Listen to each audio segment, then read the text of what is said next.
मी त्या रात्री नदीकाठी उभी होते. माझे लांब काळे केस वायाने हलत होते. उंची साधारण 5 फूट 5 इंच, अंगावर हलकासा सुगंध आणि मनात एकच भावना. तो माझ्यासोबत होता. पण मला अजूनही कल्पना नव्हती की त्या रात्रीचं अंधार आमच्या प्रेमाला इतकं खोल बनवेल. मी 22 वर्षांची आहे. माझं कॉम्प्लेक्शन गोया आणि सावळ्यामधलं, आणि सगळे म्हणतात माझ्या डोळ्यात काहीतरी वेगळंच आहे. त्या दिवशी मी साधं ड्रेस घातलं होतं. पण माझ्या मनात खूप काही चालू होतं. तो मला नदीकाठी घेऊन आला. सुरुवातीला सगळं खूप शांत होतं. सूर्य मावळत होता आणि आकाशाचा रंग बदलत होता. मी पाण्याकडे बघत होते, पण खरं सांगायचं तर माझं लक्ष त्याच्यावरच होतं. तुला माहितीये का, मला इथे का आणलं, त्याने विचारलं. मी हसून म्हणाले, नाही. पण काहीतरी खास असणार.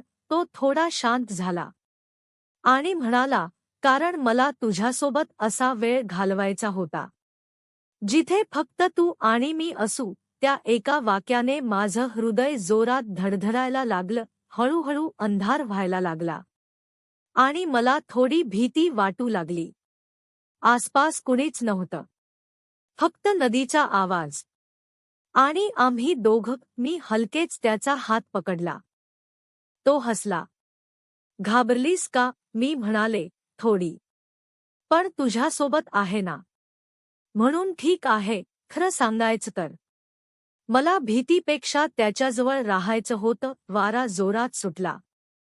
माझे केस उडू लागले. तो माझ्याकडे बघत होता, जणू पहिल्यांदाच मला पाहतोय. त्या नजरेत काहीतरी वेगळंच होतं आणि मला ते जाणवत होतं. मी थोडी जवळ गेले आणि त्याच्या खांद्यावर डोकं ठेवलं. त्या क्षणी मला सगळं थांबलेलं वाटलं.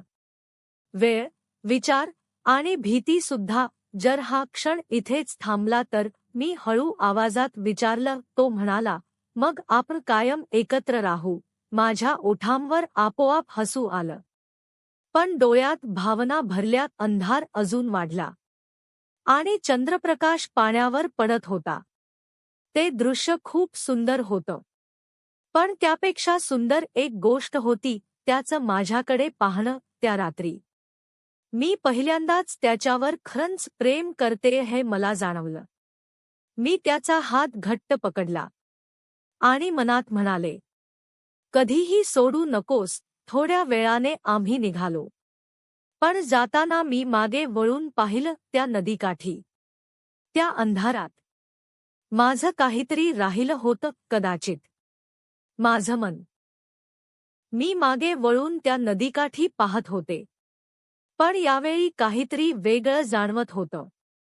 आधी फक्त जागा होती, आता आठवण झाली होती. आम्ही चालत होतो, पण आमच्यात शांतता होती. ती ऑकवर्ड नव्हती, ती खास होती. जणू दोघांनाही सगळं कळत होतं, पण शब्दांची गरज नव्हती. थोडं पुढे गेल्यावर मी थांबले. काय झालं, त्याने विचारलं. मी त्याच्याकडे बघत म्हणाले, आज काहीतरी बदललंय. तुला जाणवतंय का? तो हलकंसं हसला, पण त्याच्या डोळ्यात सिरियसनेस होती. हो, आणि मला ते आवडतं. माझं हृदय पुन्हा जोरात धडधडलं.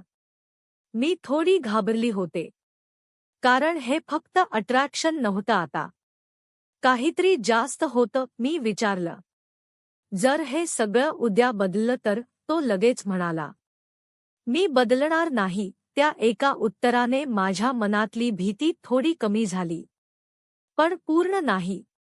आम्ही रस्त्यावर आलो.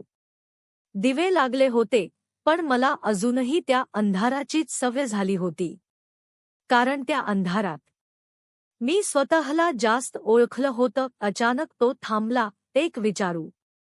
मी मान हलवली. तो म्हणाला, तुला माझ्यासोबत खरंच राहायचं आहे का? हा प्रश्न साधा होता, पण उत्तर खूप मोठं. मी काही सेकंद शांत राहिले आणि मग हळू आवाजात म्हणाले, मला भीती वाटते, पण हो, मला राहायचं आहे. तो माझ्याकडे आला आणि पहिल्यांदाच माझा हात फक्त धरला नाही, तर घट्ट पकडला. त्या स्पर्शात वचन होतं. त्या रात्रीनंतर आमचं सगळं बदललं. आम्ही रोज बोलायला लागलो.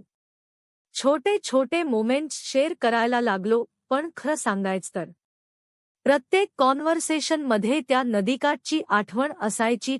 कधी कधी मी एकटी असताना त्या रात्रीचा विचार करायची. तो वारा, तो अंधार आणि त्याचा आवाज, आणि हळूच हसायची. पण सगळं परफेक्ट नव्हतं. एक दिवस अचानक तो थोडा दूर वाटायला लागला. मेसेजेस उशिरा यायचे, कॉल्स कमी झाले. माझ्या मनात पुन्हा भीती यायला लागली. मी स्वतःला विचारलं, तो बदलतोय का, की मी जास्त एक्सपेक्ट करते. शेवटी एक दिवस मी त्याला भेटायला बोलवलं. तीच जागा, नदीकाठ. मी आधीच तिथे पोहोचले. सगळं तसंच होतं, पण फिलिंग वेगळी होती. तो आला, पण यावेळी त्याच्या चेहऱ्यावर टेन्शन होतं. मी थेट विचारलं, सगळं ठीक आहे ना. तो काही क्षण शांत राहिला आणि मग म्हणाला, मला भीती वाटते की मी तुला हर्ट करेन. हे ऐकून माझं मन थोडं तुटलं, पण मी स्वतःला सावरलं. मी हळू आवाजात म्हणाले, प्रेमात हर्ट होण्याची भीती असते,